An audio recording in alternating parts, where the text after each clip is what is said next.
Богатото момче со едно око и попоата ќерка, чита Александар Станојков. Едно богато момче се оженило за ќерка од поп. Момчето било со едното око слепо. Од попот ќерка му што го зеде не беше од него благодарна, ардо ама, дека богато многу било момчето, попот со сила беше ја дал ќерка си на тоа момче. Момчето знаеше, оти попоата ќерка на сила ја даде попо за него. Од која ја зеде момчето, вати да ја гали и да ја прави секакви алишта, да ја купуват од се што да му речела таа. Со тоа арџење, што арчеше момчето за неа, од една страна, а од друга страна, кога му зеде уздата од момчето, попоата ќерка ватила да арџит и да дават по сестрими кој што ќе посакаше. Со денеска, со утре, беше се испустило сето имање што имало момчето и дошло страдно за една пара. Една вечер не беше донесло момчето полна шамија со секакви емиши, како што носело секоја вечер, уште првата вечер што беше ја зел попоата ќерка. Чунки пара половница немал.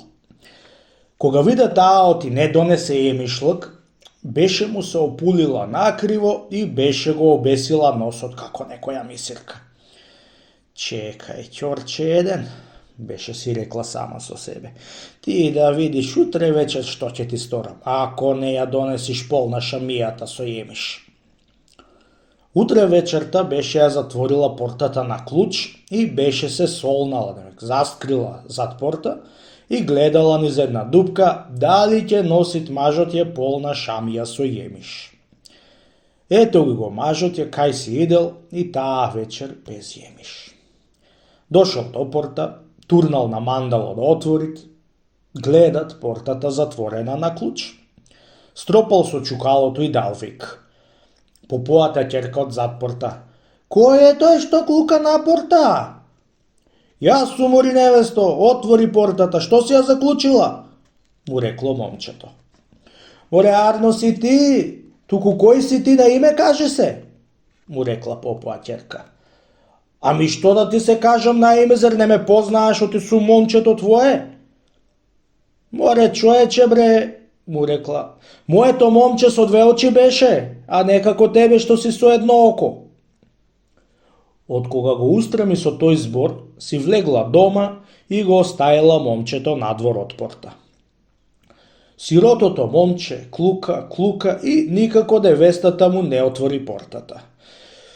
Се врте, се сука момчето, најпосле се преврлило преку зид и си влегло дома.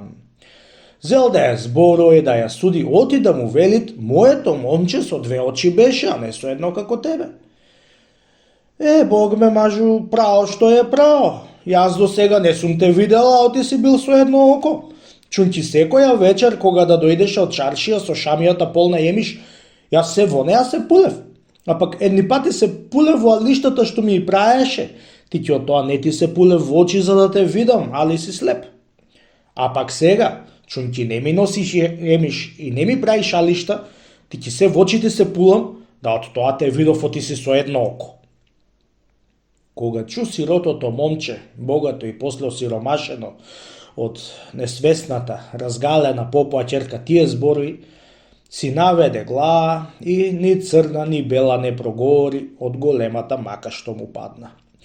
Утрото рано, попоата ќерка беше си собрала своите алишта и беше си ошла кај попо и уште еднаш не му се вратило у момчето со едното око, чунки осиромашело.